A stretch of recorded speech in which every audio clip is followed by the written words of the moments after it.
तो शुरू करते क्लास को। आज का अपना टॉपिक है पॉलीगन लॉ।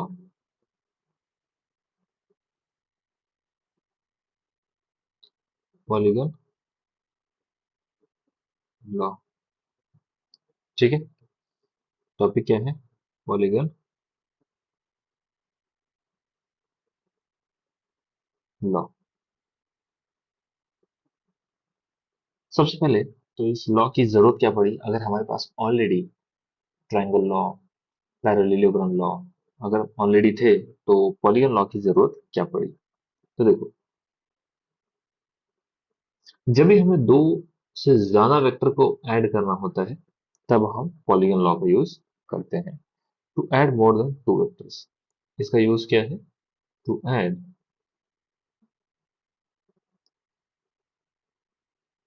मोर देन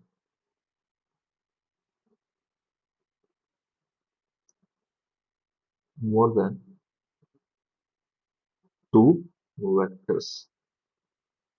ये कैसा तरीका है? ये भी एक ग्राफिकल तरीका है। ये भी कैसा तरीका है? ग्राफिकल मेथड है ये। पॉलीगन लॉ है क्या, थोड़ी सी अगर इसकी हम लोग बात करें तो देखो, लिखते हैं, लॉ लिखते हैं। If some vectors, as it is लिखते हैं, देखो, if some vectors, if some vectors are represented,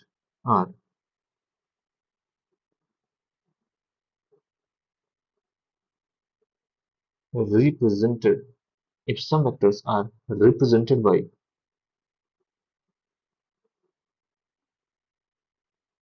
sides of a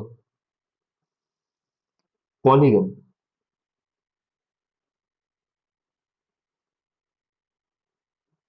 अगर आपको याद हो ट्रायंगल लॉ में भी हमने कुछ लिखा था, उसी तरीके से पॉलीगन लॉ का भी हम स्टेटमेंट लिख रहे हैं कि if some vectors are represented by sides of a polygon in same order, in same order, then the resultant, then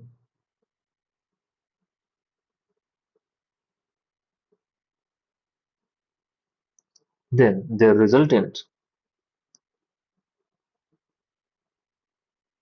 then the resultant vector is represented by, is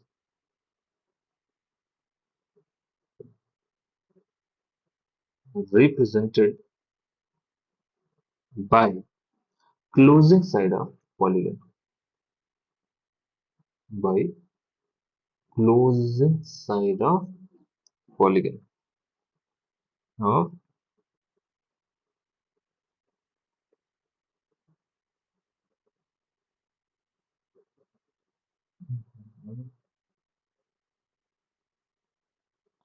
closing side of polygon in opposite order। क्या ध्यान रखना है?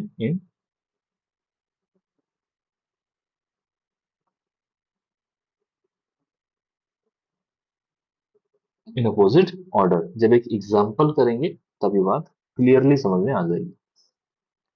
For example, suppose करो, example लिखते हैं कि जैसे मान लो हमारे पास कुछ वेक्टर्स हैं, लाइक एक वेक्टर ये है, वेक्टर ए, ये है वेक्टर बी,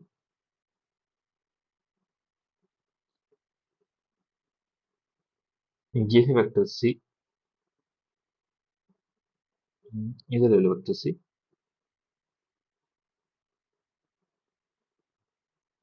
ये है वेक्टर सी, और ये है वेक्टर डी। इन चार वेक्टर को हमें जोड़ना है। मान लो इन चार वेक्टर को हमें जोड़ना है।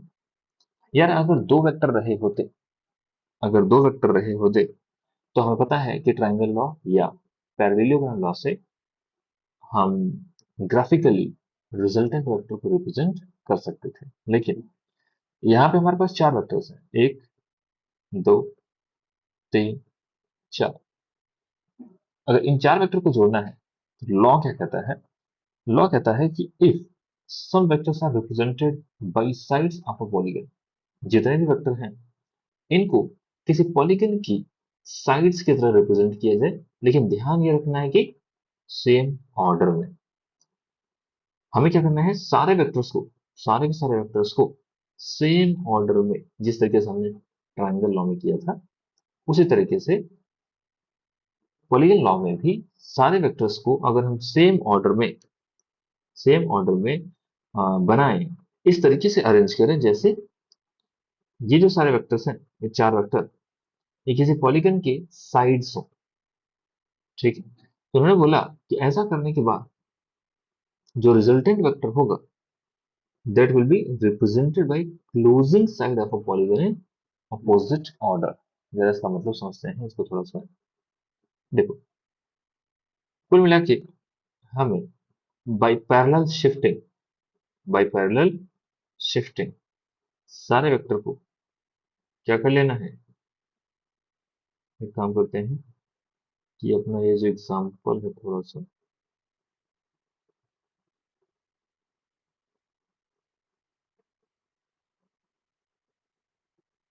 ठीक है। अब हम थोड़ा पैरेलल शिफ्टिंग करते हैं, पैरेलल शिफ्टिंग। इसका पैरेलल शिफ्टिंग किया, सारे को पैरेलल शिफ्ट करके हमें बेसिकली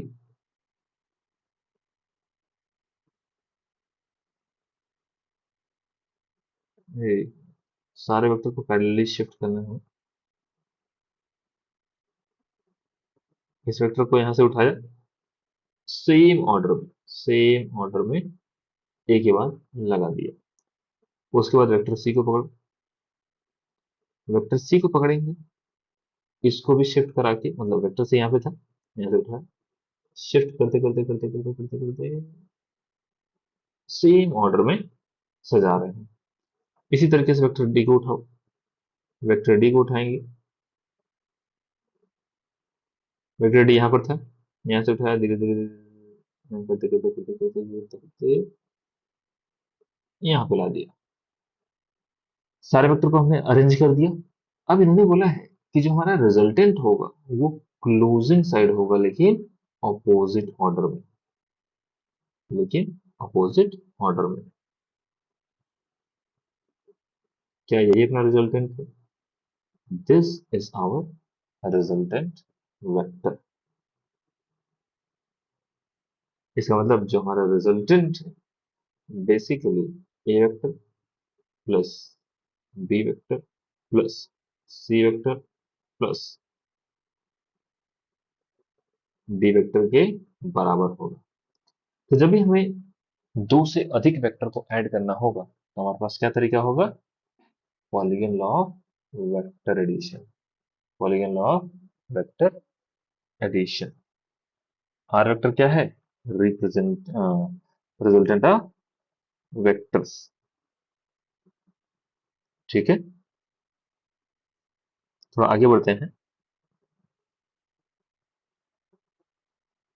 अच्छा, अभी अभी इसके जस्ट पहले वाला जो टॉपिक हमने पढ़ा था, आपने देखा होगा कि जब तीन वेक्टर्स सेम ऑर्डर में होते हैं, हमने क्या बोला था? अगर तीन वेक्टर सेम ऑर्डर में एक क्लोज लूप बनाए तो इन तीनों ही वेक्टर का वेक्टर सम क्या होता है? इन तीनों ही वेक्टर का वेक्टर सम क्या होता है? 0। इसी तरीके से अगर एक एक स्टेटमेंट लिखते हैं, एक स्टेटमेंट लिखते हैं तो आपको बात समझ में आएगी। एक इंपॉर्टेंट स्टेटमेंट लिखते हैं, यहाँ लिखेंगे।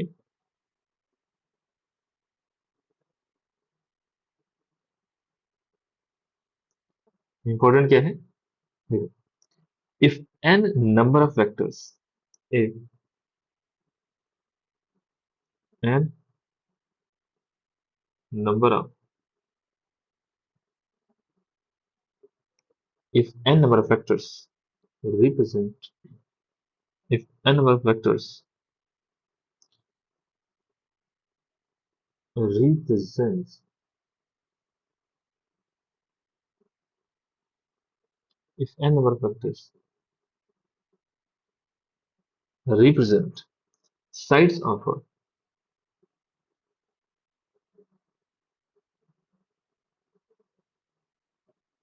sides of a closed polygon, sides of a closed polygon in same order, in same order, then their resultant is,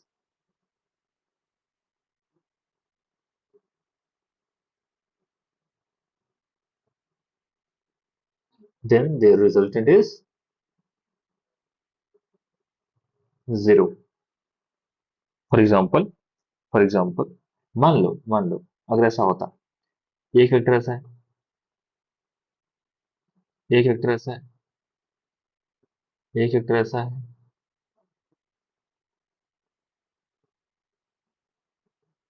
एक वेक्टर ऐसा है, और एक वेक्टर ऐसा है, क्या क्लोज पॉलीगन बना? अगर ये ए वेक्टर हो, ये बी वेक्टर हो, ये सी वेक्टर हो, ये डी वेक्टर हो, ये ई वेक्टर हो, तो सभी का वेक्टर सम क्या होना चाहिए? क्योंकि ये सेम ऑर्डर में दिख रहे हैं, ये सारे के सारे ऑर्डर में दिख रहे हैं। अगर ये ऑर्डर में है तो हम कह सकते हैं कि जो ए वेक्टर बनेगा, इसको थोड़ा सा हम कहेंगे कि जो ए वेक्टर बनेगा,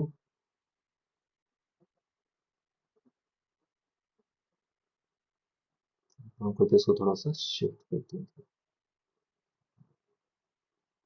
तो जो ए वेक्टर बना plus B vector plus C vector plus D vector plus क्या बन गया? 0। ठीक है, तो कितने भी साइडेड पॉलीगन हो, अगर सारे के सारे सेम ऑर्डर में हो, एक साइकिल में हो, साइक्लिक, चाहे ऐसे हो चाहे ऐसे हो, उससे फर्क नहीं पड़ता, बस साइकिल क्लोज होना चाहिए। इस तरीके से सारे के सारे सेम ऑर्डर में होने चाहिए।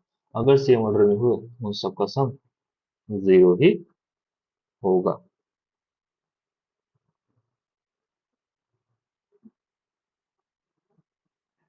अगला पॉइंट लिखो, अगला पॉइंट लिखो,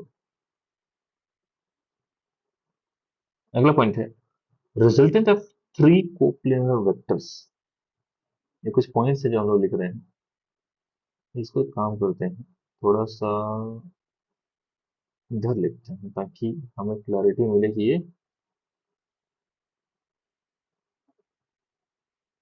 कुछ इंपॉर्टेंट पॉइंट्स हैं। ठीक है,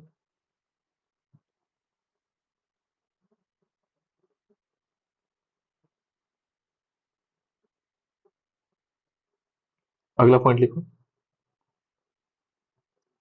अगला पॉइंट क्या बोला है? Resultant of three vectors,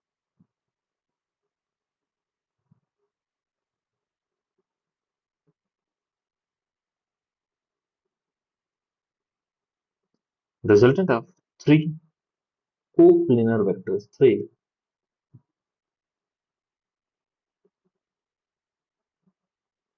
coplanar vectors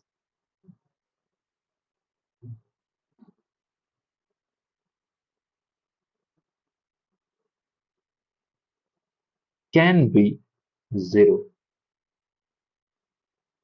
can be zero if they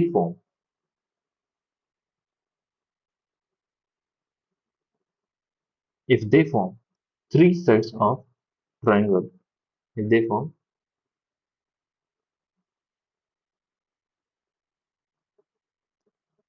three sets of a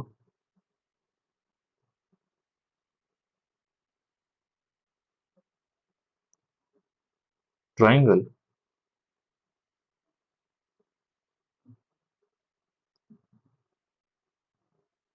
in same order। इसका मतलब क्या हुआ? देखो, इसका मतलब सिंपल सा है, ये हमने पहले भी देख रखा है। अगर एक वेक्टर ऐसा हो,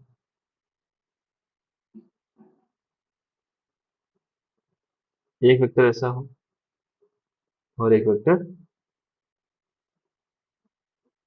ऐसा हो, ठीक है, A vector, B vector, C vector, अगर कुछ ऐसा हो, क्योंकि हम देख पा रहे हैं कि सारे सारे सेम ऑर्डर, एक vector A, vector B, vector C, क्योंकि सेम ऑर्डर में है, इसलिए हम कह सकते हैं A vector plus B vector plus C vector बराबर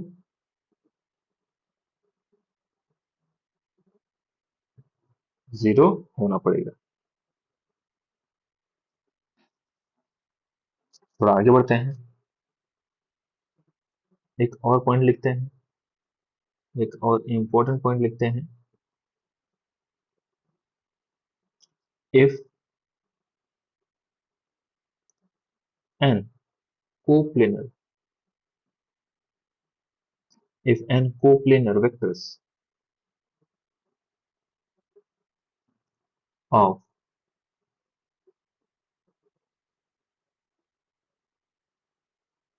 of equal magnitude, ये बड़ा ही इंपॉर्टेंट होने वाला है यार, इसको बहुत ध्यान से याद रख लेना। if n coplanar vector of equal magnitude are at equal angular separation are at equal angular separation,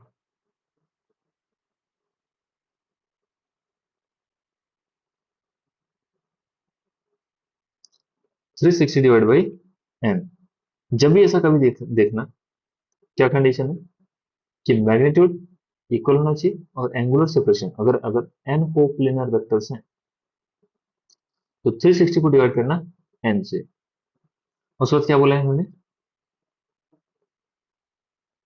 then the resultant is always zero, then their resultant is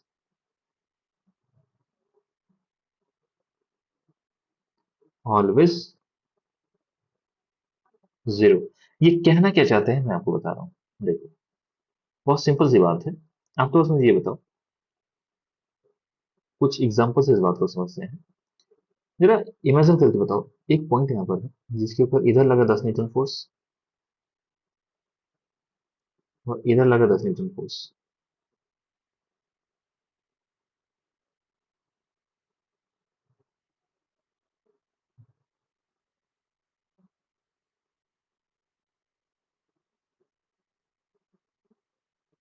इधर भी लगा 10 न्यूटन फोर्स।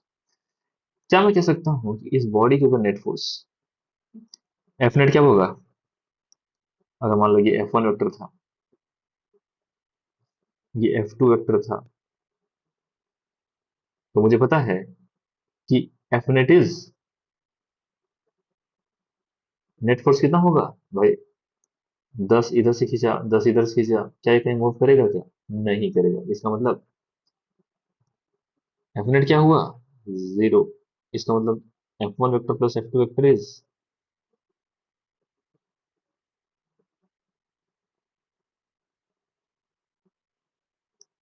0 ही बन जाएगा।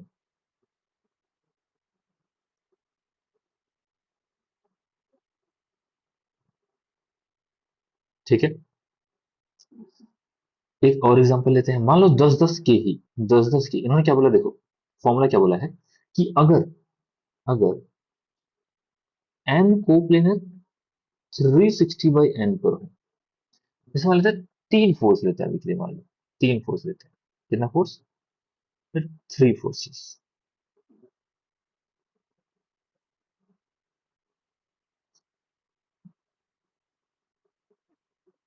Three force of magnitude.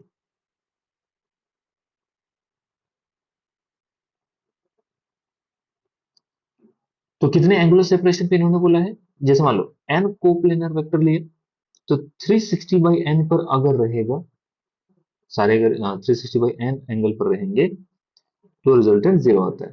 तो अगर मैं तीन force के लिए देखूं, तीन फोर्स के लिए देखूं, हमारे 10 मैग्नीट्यूड के तीन फोर्स हैं, कितने एंगुलर सेपरेशन पे होने चाहिए, 360 डिवाइडेड बाई, तो देखो जरा 360 को डिवाइड करो 3 से तो कितना बनेगा, क्या 120 डिग्री बनेगा? इसका मतलब ये हुआ कि अगर तीन फोर्स हैं 120 डिग्री के एंगुलर सेपरेशन पे हो, फॉर एग्जांपल मतलब 10 न्यूटन इधर लगा, ठीक है,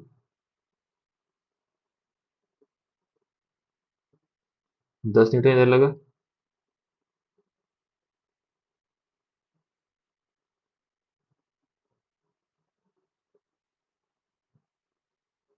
और 10 न्यूटन इधर, 10 न्यूटन, 10 न्यूटन और 10 न्यूटन, क्योंकि हमें ये पता है कि ये जो एंगल बने हैं ये एंगल कितने कितने हैं, 120, 120, 120। क्या ये तीनों इक्वल एंगुलर सेपरेशन पे हैं? बिल्कुल सही बात है। क्या इक्वल मैग्नीट्यूड के हैं? मैग्नीट्यूड भी इक्वल है, इक्वल एंगुलर सेपरेशन पे हैं। इसका मतलब ये हुआ कि इसका जो वेक्टर सम आएगा इन फोर्सेस का, इस केस में भी एफ नेट कितना आएगा, यहां भी एफ नेट कितना बनेगा, जीरो। तीन फोर्सेस है ना, यहाँ पे तीन फोर्सेस है। मान लो ये एफ वन वेक्टर था, ये एफ टू वेक्टर था, और ये एफ थ्री वेक्टर था, तो तीनों ही फोर्स का वेक्टर सम जीरो होना चाहिए। F one vector plus F two vector plus F three vector कितना होना चाहिए, जीरो। तीन वेक्टर का वेक्टर सम जीरो होना चाहिए। ऐसा क्यों हुआ?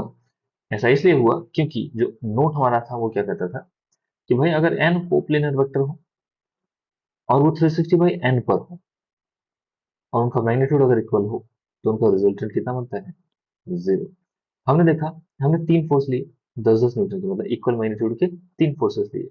इसका मतलब 360/3 पर अगर वो हुए, मतलब 120 डिग्री, अगर उनकी आपस में एंगल 120 डिग्री हुआ तीनों के बीच का, तो जो नेट बनेगा वो क्या बनेगा, जीरो। ठीक है। ऐसे चार फोर्स होते हैं, मान लो फोर फोर्सेस ऑफ मैग्नीट्यूड 10, अगर चार फोर्सेस रहे होते हैं। अगला एग्जांपल क्या है, four forces of magnitude 10 Newton. अच्छा बताओ, अगर चार फोर्स 360/4 पर लगे, 360/4 का मतलब कितना हो गया, 180 का आधा 90, 90 डिग्री। इसका मतलब चार फोर्सेस अगर 90 डिग्री पर लगे, फॉर एग्जाम्पल देखो, ये ऑब्जेक्ट था, 10 न्यूटन इधर लगा,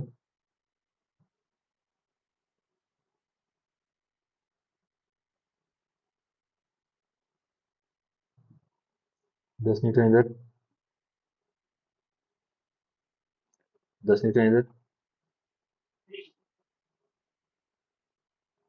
अगर ये सारे 10 इक्वल मैग्नीट्यूड के हैं, अगर ये सारे इक्वल मैग्नीट्यूड के हैं, ये सारे अगर इक्वल मैग्नीट्यूड के हैं, क्या ये इक्वल सेपरेशन पे हैं? बिल्कुल सही बात है। ये सारे 90-90, 90, 90, 90। इसका मतलब एफ नेट फिर से कितना होगा, इसका मतलब F one vector plus F two vector plus F three vector plus F four vector, सबका सम कितना होगा, जीरो होना ही पड़ेगा। क्योंकि इक्वल फोर्सेस अगर इक्वल सेपरेशन पर होते हैं, तो जो नेट बनता है वो जीरो बनता है। ये हमने देख लिया। ऐसे बहुत सारे एग्जांपल हो सकते हैं। थोड़ा और आगे बढ़ते हैं अपन, ठीक है।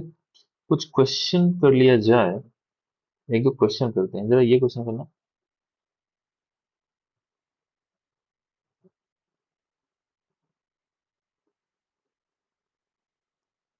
जरा ये क्वेश्चन करना। मान लो, मान लो कि हमारे पास तीन वेक्टर्स हैं।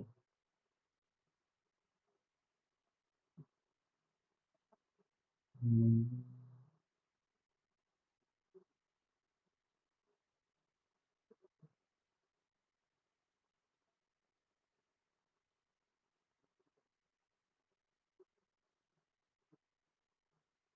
एक वेक्टर ऐसे,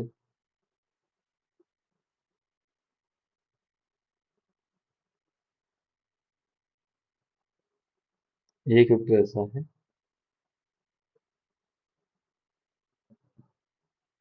और एक वेक्टर ऐसा है।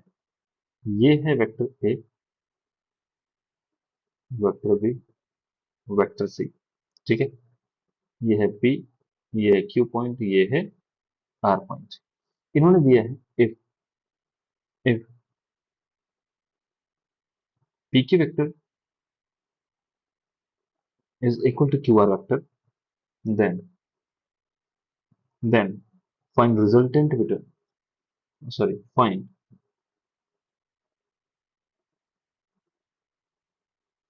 relation between vector A,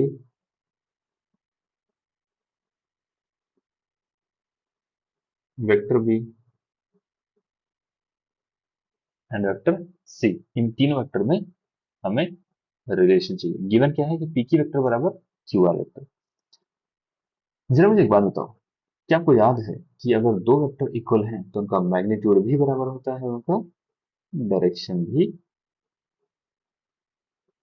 बराबर होता है। जरा देख के बताओ, अगर मैं ऐसे बना दूं, इसको एक बार तो पहले दोबारा से डायग्राम को बनाया जाए अपने हिसाब से। मैंने बोला कि ये जो वेक्टर बना पी से क्यू तक, वो है पी की वेक्टर। ठीक है, उसके नीचे बना क्यू आर वेक्टर। यहाँ पे बन रखा था ये ऐसा। अच्छा जरा देख के बताओ, क्या मैं कह सकता हूँ, क्या मैं ऐसा कह सकता हूँ, ए वेक्टर और पी की वेक्टर ऑर्डर में है। अगर ऑर्डर में है तो इनका रिजल्टेंट क्या यही बनेगा?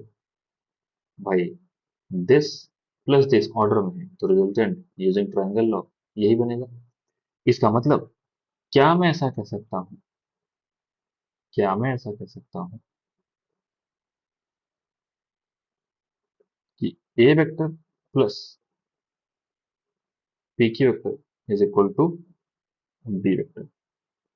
इसका मतलब पी की वेक्टर कितना आया? पी की वेक्टर आया बी वेक्टर माइनस ए वेक्टर। इसको तो वन नंबर इक्वेशन बना दिया। ठीक है, काम करते हैं, इसको थोड़ा सा तरीके से करते हैं।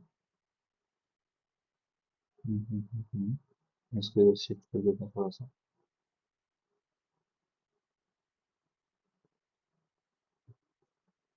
ठीक है, अभी तो एक रिलेशन तो ये आ गया। दूसरी बात, इसको भी थोड़ा तरीके से। दूसरी बात, मुझे ये पता है, इस ट्रायंगल को देखो एक बार, बी प्लस दिस मतलब ये वाला वेक्टर प्लस ये वाला, क्या ये वाला वेक्टर नहीं बनेगा? देखो, दिस प्लस दिस ऑर्डर में है तो इसका सम इसके बराबर बनेगा। इसका मतलब मैं कह सकता हूँ B vector plus Q R vector is equal to C vector. तो क्यू आर वेक्टर कितना है? क्यू आर वेक्टर आया C vector minus B vector. जरा क्वेश्चन में देखो, इन्होंने बोला है, इन्होंने क्या बोला है कि पी की वेक्टर बराबर क्यू आर वेक्टर। इसका मतलब इसको इससे इक्वेट कर देंगे। ठीक है, as P Q vector is equal to Q R vector, तो बी माइनस ए बराबर होगा, बी माइनस ए बराबर होगा सी माइनस बी। तो टू बी वेक्टर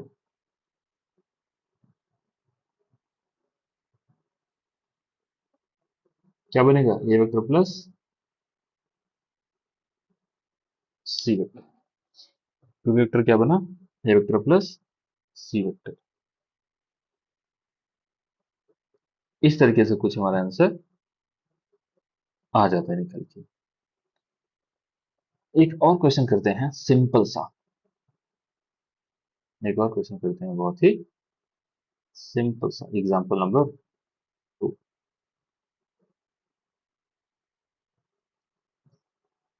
हमारे पास एक रेगुलर हेक्सागन है, हमारे पास एक रेगुलर हेक्सागन है। हेक्सागन अगर आपको याद हो तो मैं ड्रॉ कर देता हूँ।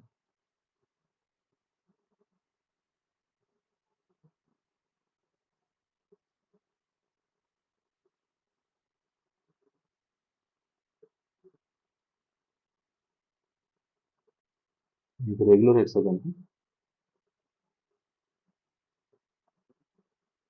रेगुलर हेक्सागन होने का मतलब ये हुआ कि इनकी साइड सारे,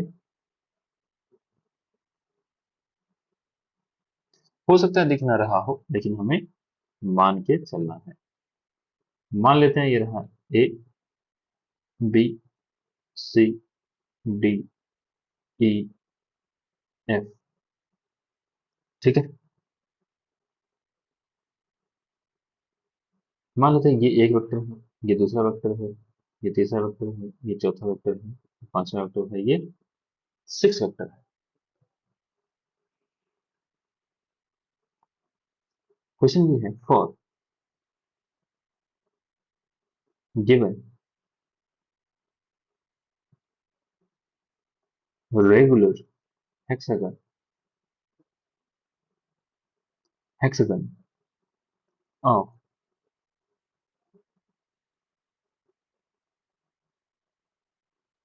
hexagon,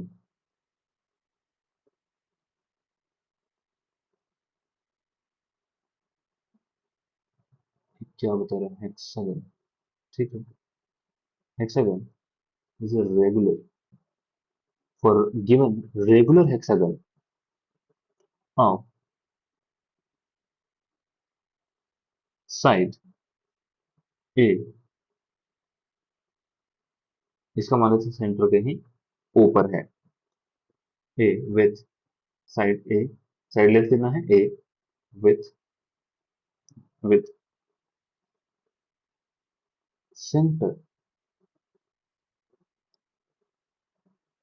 with center at O, fine. आपको बताना है पहला A B plus B C D, D ई,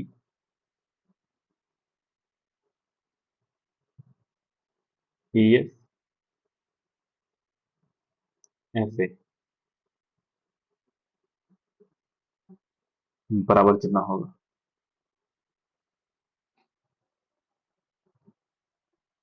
इसकी वैल्यू बतानी है। और दूसरा सेकंड क्वेश्चन क्या है, सेकंड क्वेश्चन है basically mod of A B plus mod of B C plus mod of C D.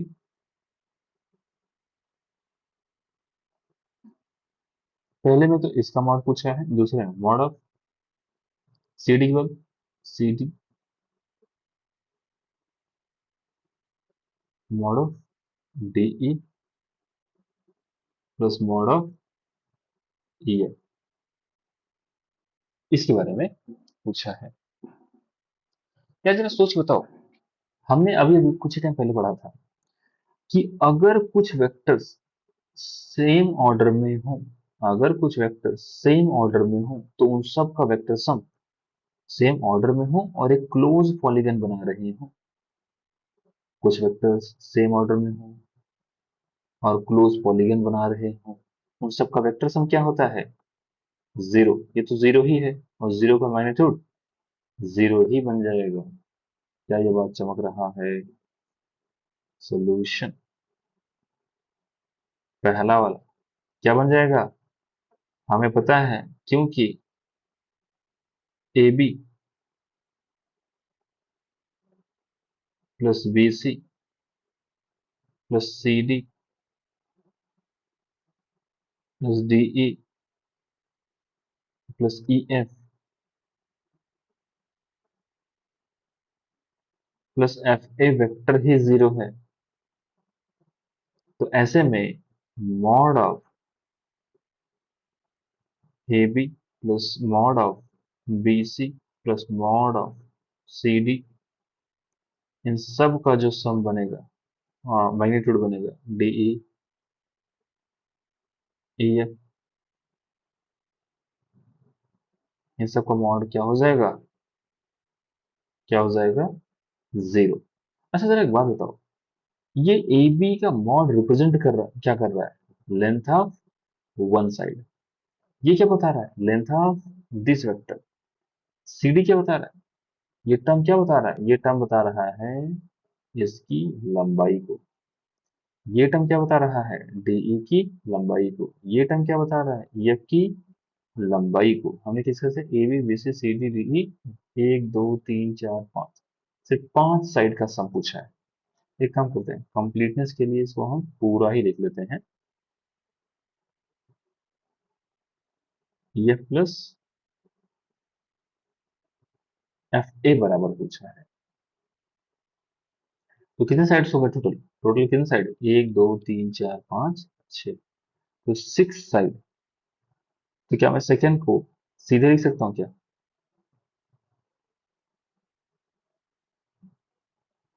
जो ये पूछा है इन्होंने, जो इन्होंने पूछा है उसका मतलब क्या है, क्योंकि क्योंकि मॉड ए बी बराबर मॉड बी सी बराबर mod C A regular hexagon है ना, इसलिए सारे लेंथ सेम है, B C C D D E E F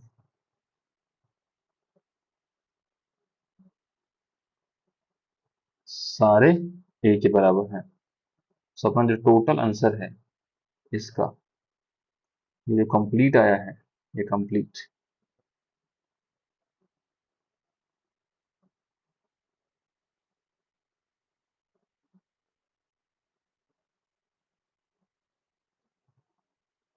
मेरे पास तो भाई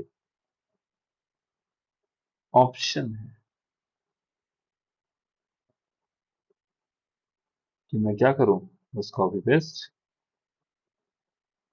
तो अपना काम तो हो जाएगा। देखो कैसे, ऐसे किया, हमसे यही तो पूछा गया है,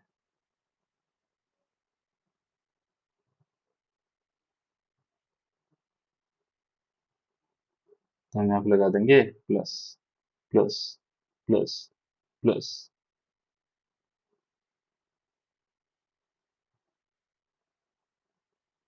इन सब का सम कितना हो जाएगा, एक दो तीन चार पाँच छः, टोटल कितने साइड है, सिक्स।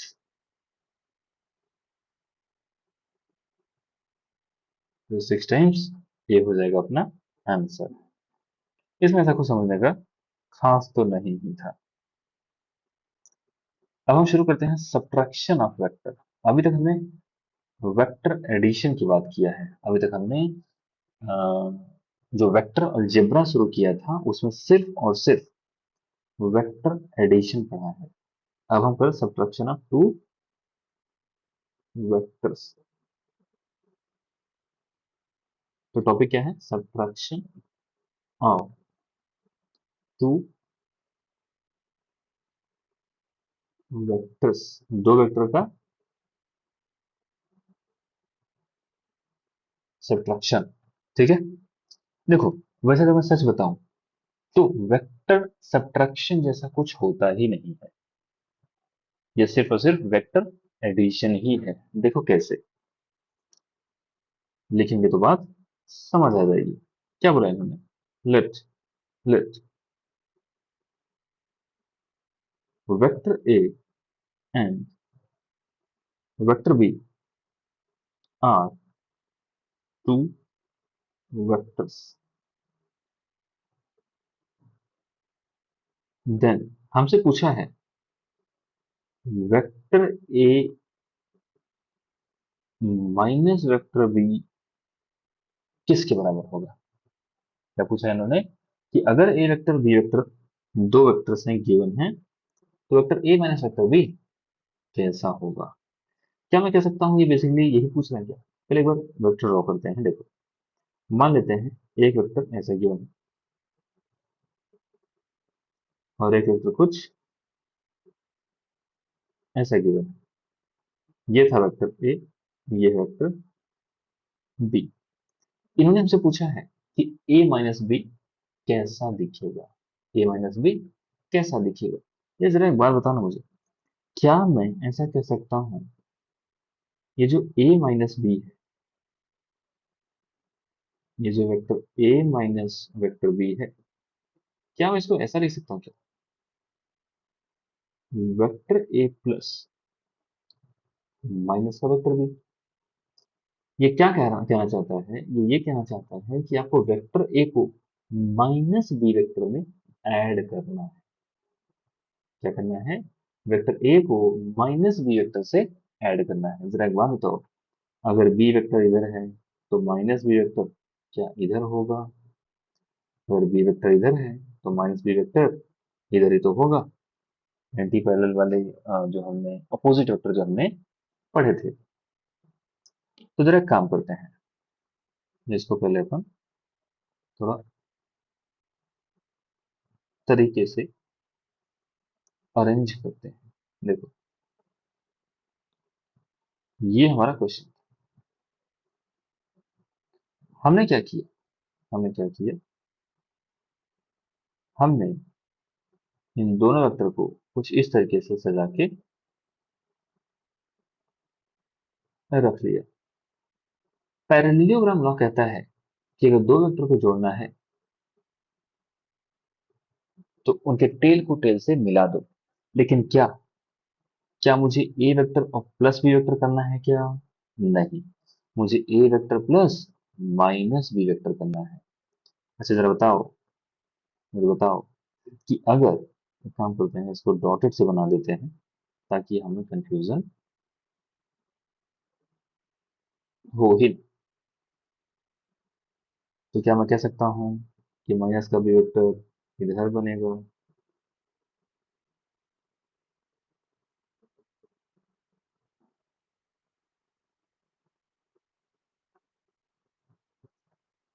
अगर ऊपर बी वेक्टर है तो क्या ये माइनस का बी वेक्टर ही बनेगा।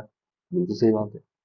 अगर ये बी वेक्टर बना तो इस वेक्टर को वेक्टर ए को ऐड करना है माइनस के बी वेक्टर में। तो इसका मतलब इस वेक्टर और इस वेक्टर का रिजल्टेंट ही तो हमें निकालना है। तो अगर रिजल्टेंट निकालना है तो पहले तो डॉटेड लाइन से,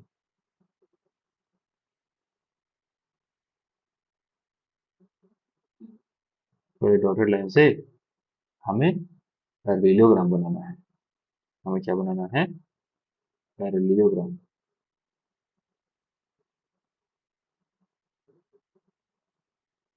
उसके बाद पैरेललोग्राम लॉ कहता है कि जिन दोनों वेक्टर का रिजल्टेंट निकालना है कुछ इस तरीके से एक डायगोनल बना दो। तो जो डायगोनल आएगा वही रिजल्टेंट होगा, वही रिजल्टेंट होगा। तो जरा बताओ यहाँ पर जो हमारा रिजल्टेंट वेक्टर आया, क्या वो क्या वो ए वेक्टर का प्लस माइनस बी वेक्टर के साथ है। इसी का तो रिजल्टेंट हमने ड्रॉ किया है रेड लाइन से, है ना। इसी में कुछ बातें मेरे को करनी थी यार। जरा एक बात बताओ, जरा एक बात बताओ कि ए वेक्टर और बी वेक्टर के बीच का एंगल गिवन था थीटा। ए वेक्टर और बी वेक्टर के बीच का एंगल थीटा गिवन था। तो ए वेक्टर और माइनस बी वेक्टर के बीच का एंगल कितना बनेगा। भाई ए वेक्टर और बी वेक्टर के बीच का एंगल थीटा था। बी वेक्टर को हमने इधर कर दिया तो जो बच गया थीटा, ये थीटा था। टोटल 180 था, टोटल 180 था। ये कितना होगा, क्या ये 180 माइनस थीटा ही होगा। बिल्कुल सही बात है। देखो ये वाला जो एंगल बनेगा एंगल बिटवीन, तो क्या लिख देंगे, 180 माइनस थीटा। तो यहाँ पे जो 180 माइनस थीटा है, थीटा क्या था, एक बार लिख लेते हैं, थीटा क्या था, angle between A and B. एक काम करते हैं, इसको थोड़ा सा तरीके से, थीटा हमारा क्या था, थीटा था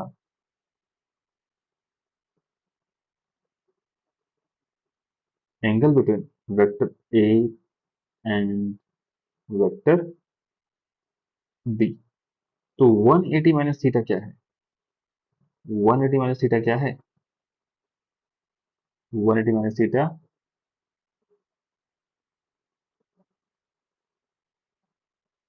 180 माइनस थीटा क्या है, एंगल बिटवीन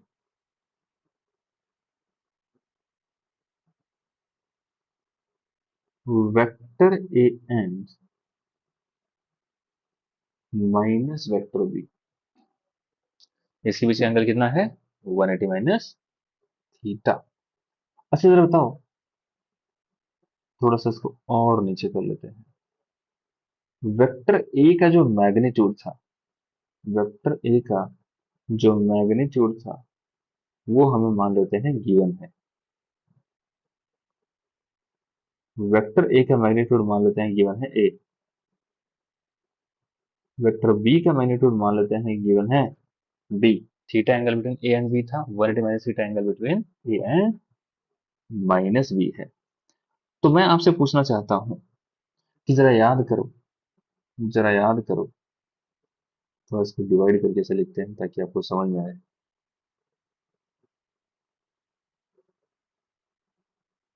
थोड़ा अरेंज करके कुछ तरीके से लिखते हैं। याद करो, जब वेक्टर एडिशन हुआ करता था, जब वेक्टर एडिशन हुआ करता था, तो जो रिजल्टेंट था वो ए प्लस वेक्टर बी के हुआ करता था, और रिजल्टेंट का जो मैग्नीट्यूड आता था वो रूट अंडर,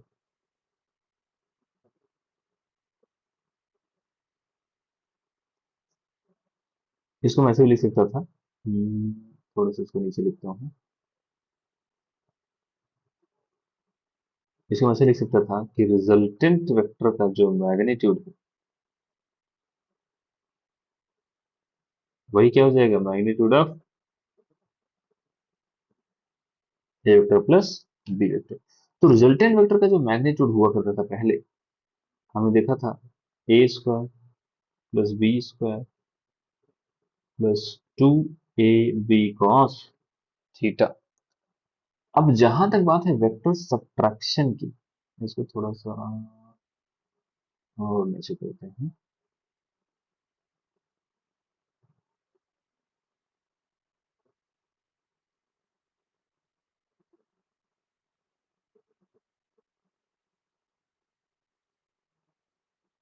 जहां तक बात है वेक्टर सब्ट्रैक्शन की,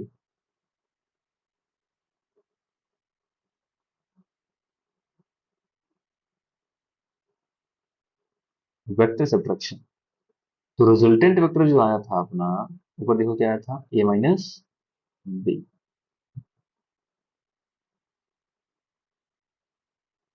ए माइनस बी।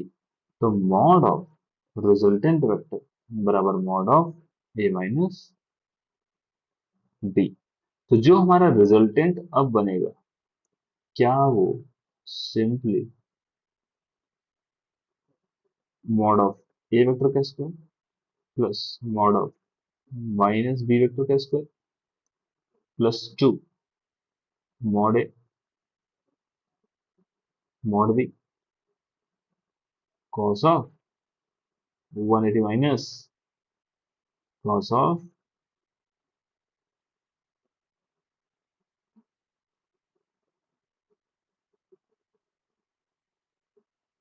180 माइनस थीटा ही होगा भाई। वेक्टर सब्ट्रैक्शन में हमारा एक वेक्टर माइनस बी है, एक वेक्टर है ए, तो हमें क्या क्या है, पहले का square mod A mod of minus B का square 2 mod A mod B cos of angle between vector A and minus vector B. Vector A and minus vector B के बीच का जो एंगल है वो 180 माइनस थीटा है। तो जरा देखो, जो हमारा फाइनल फार्मूला बनता है वो बहुत ही आसान सा, सिंपली ए स्क्वायर प्लस बी स्क्वायर। देखो भाई, 180 माइनस थीटा माइनस का कॉस थीटा बनता है, माइनस का कॉस थीटा, तो ये आ जाएगा 2ab का कॉस थीटा। तो हमें कुल ले देके जो फॉर्मूला याद रखना है वो ये,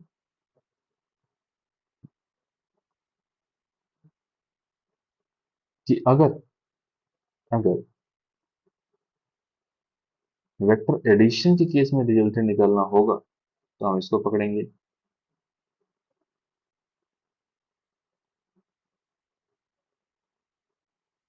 ठीक है। और वेक्टर सब्ट्रैक्शन के रूप में, अगर वेक्टर सब्ट्रैक्शन है और रिजल्टेंट निकालना है तो मैं इस वाले फॉर्मूला को यूज करूंगा। इसमें और कुछ सोचना ही नहीं है। ठीक है। इसी चीज को मैं ऐसे भी लिख सकता था कि mod of A vector plus B vector बराबर होगा, भाई एक बार बताओ, यही जो आर है मॉड, यही तो इसके बराबर है। तो जहां आर है वहां मैं क्या लिख सकता हूँ, ये लिख सकता हूँ। तो मैं लिखूंगा, ये बन जाएगा बराबर A square plus B square plus 2ab cos theta. और वही अगर mod of A vector minus B vector पूछा गया तो जो फॉर्मूला बनेगा वो क्या बन जाएगा,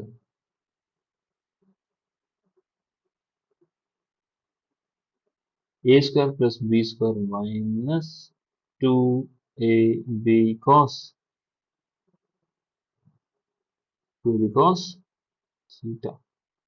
ये थोड़ा सा और साइड करते हैं।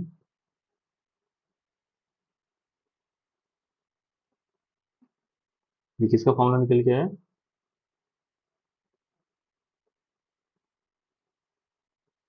A vector minus B vector. तो हमें को ले देखिए फॉर्मूला याद रखना होता है। कौन सा फॉर्मूला, ये लास्ट में जो फॉर्मूला हमने डिराइव किया है कि वेक्टर सब्ट्रैक्शन के केस में जो रिजल्टेंट है वो इस फॉर्मूला से दिया जाता है, और वेक्टर एडिशन के केस में जो वेक्टर एडिशन के केस में जो रिजल्टेंट है वो इस फॉर्मूला से दिया जाता है। आई होप ये बात आपको समझ आई है। तो सब्ट्रैक्शन ऑफ वेक्टर को अगर मैं थोड़ा सा रिवाइज करके देखना चाहूँ, तो देखो, सब्ट्रैक्शन ऑफ वेक्टर जैसा कुछ होता नहीं है। पहली बात तो ये बेसिकली, जैसे अगर इन्होंने ए वेक्टर माइनस बी वेक्टर पूछा है तो हम इसी चीज को ऐसे तो लिख ही सकते हैं, ए वेक्टर प्लस माइनस का बी वेक्टर। अब हमने कहा कि अगर दो वेक्टर गिवन है और इनका, अगर A vector minus B vector मुझे चाहिए, तो पहले माइनस बी वेक्टर तो पता करो कहाँ है। तो मैंने क्या कहा, मैंने कहा देखो, ए वेक्टर यहीं रखते हैं, बी वेक्टर को पहले शिफ्ट करते हैं। तो जब हमने बी वेक्टर को यहाँ शिफ्ट किया तो हमको बी वेक्टर ऐसा दिखा। लेकिन ए वेक्टर और बी वेक्टर का सम तो मुझे निकालना नहीं था। मुझे ए वेक्टर और माइनस बी वेक्टर का रिजल्टेंट निकालना था। पहले मैंने इस वेक्टर का ऑपोजिट लिया तो वो वेक्टर यहाँ आ गया। तो अब मेरा टास्क है इस वेक्टर और इस वेक्टर का रिजल्टेंट बताना। तो इसका इसका रिजल्टेंट कहीं यहाँ आ रहा है और रिजल्टेंट इसके बराबर है। ठीक है। तो मैंने कहा कि भाई जब वेक्टर एडिशन की जहां तक बात थी, जब वेक्टर एडिशन की बात थी तो ये फॉर्मूला आता था। जब वेक्टर सब्ट्रैक्शन की बात है तो ये वाला फॉर्मूला आएगा। तो हमें फाइनल फाइनल ये फॉर्मूला याद रखना चाहिए।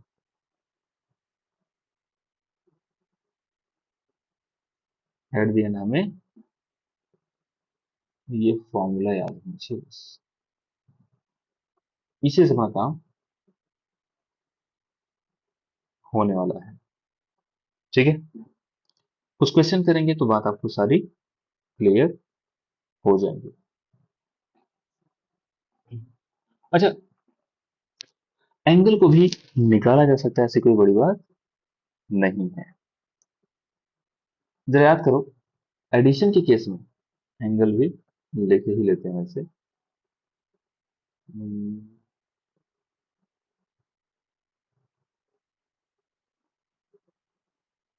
देखो, जहां तक वेक्टर एडिशन की केस की बात थी, जहां तक वेक्टर एडिशन की केस की बात थी, जो टेन अल्फा आता था, angle with vector A, angle between,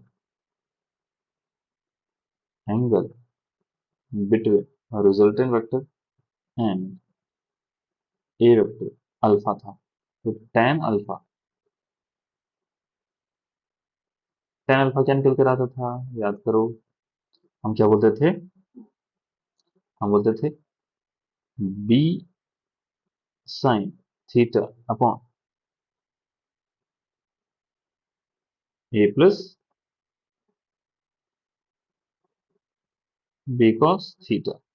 ये तो आया करता था हमारा टेन अल्फा की वैल्यू वेक्टर एडिशन के केस में।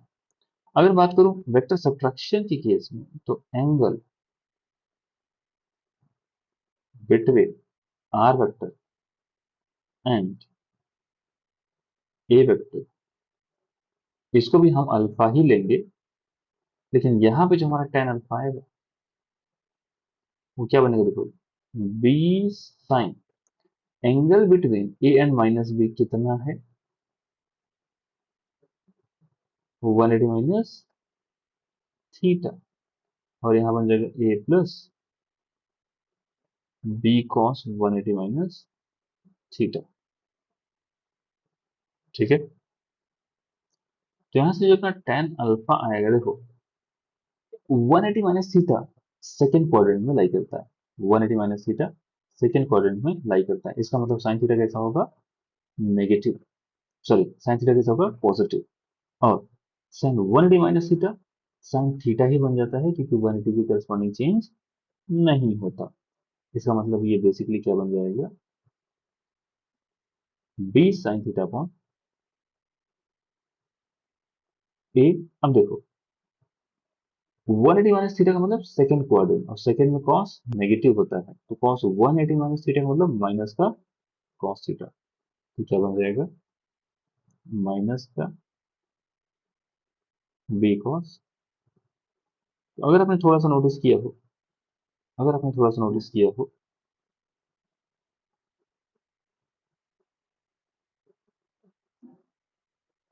तो वेक्टर सब्ट्रैक्शन के केस में जो हमारा अल्फा टेन अल्फा आया है, मैं काम करते इसको रेड वाले में, रेड वाले बॉक्स में भरते हैं,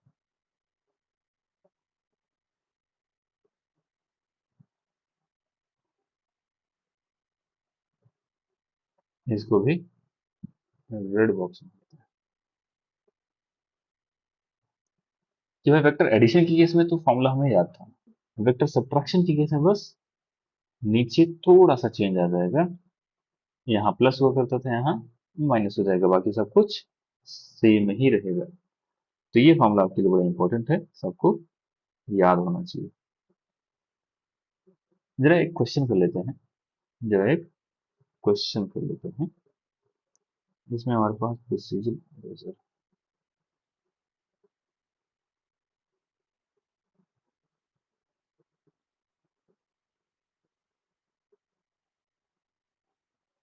एक क्वेश्चन करते हैं।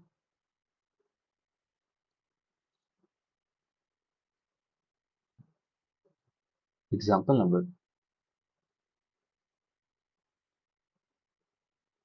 1, बहुत ही सिंपल सा सवाल करते हैं, ठीक है, बहुत ही सिंपल सा सवाल करते हैं।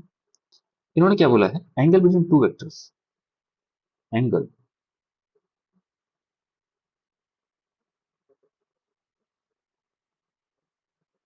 बिटवीन,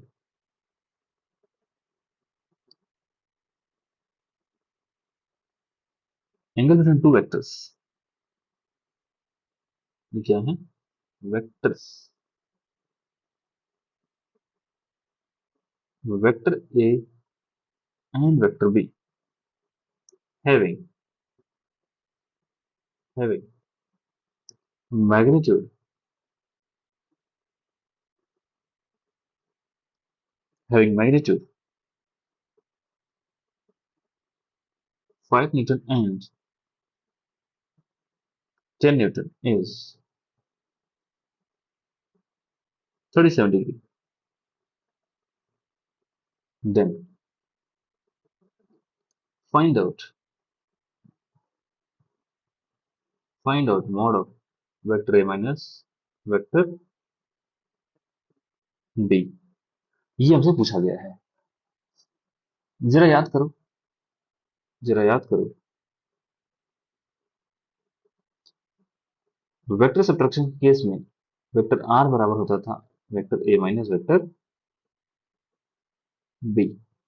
तो आर का मॉड मतलब मैग्नीट्यूड ऑफ आर का मतलब magnitude of A minus B. इसका मतलब हमसे जो पूछा गया है ये और कुछ नहीं, रिजल्टेंट का मैग्नीट्यूड है वेक्टर सब्ट्रैक्शन के केस में। ठीक है। तो भाई जो फॉर्मूला हुआ करता था, फॉर्मूला क्या हुआ करता था, मैग्नीट्यूड ऑफ ए का स्क्वायर मैग्नीट्यूड ऑफ बी का square minus 2ab cos of theta. तो ए का वैल्यू कितना है, ए का वैल्यू कितना है 5 का स्क्वायर प्लस 10 का स्क्वायर माइनस 2 × 5 × 10 × कॉस ऑफ 37।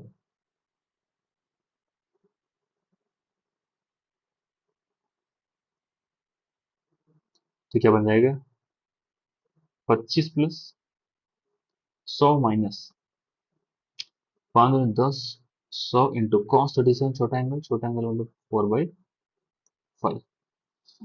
तो कितना हो जाएगा ये 80 बना। ये फाइनली 125 माइनस 80 बनेगा। ये बना 25 प्लस 100 माइनस 80। तो फाइनली जो अपना आंसर आएगा दैट विल बी रूट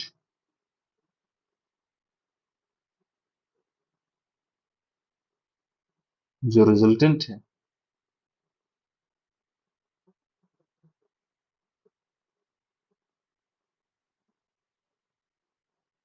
कितना बन जाएगा रूट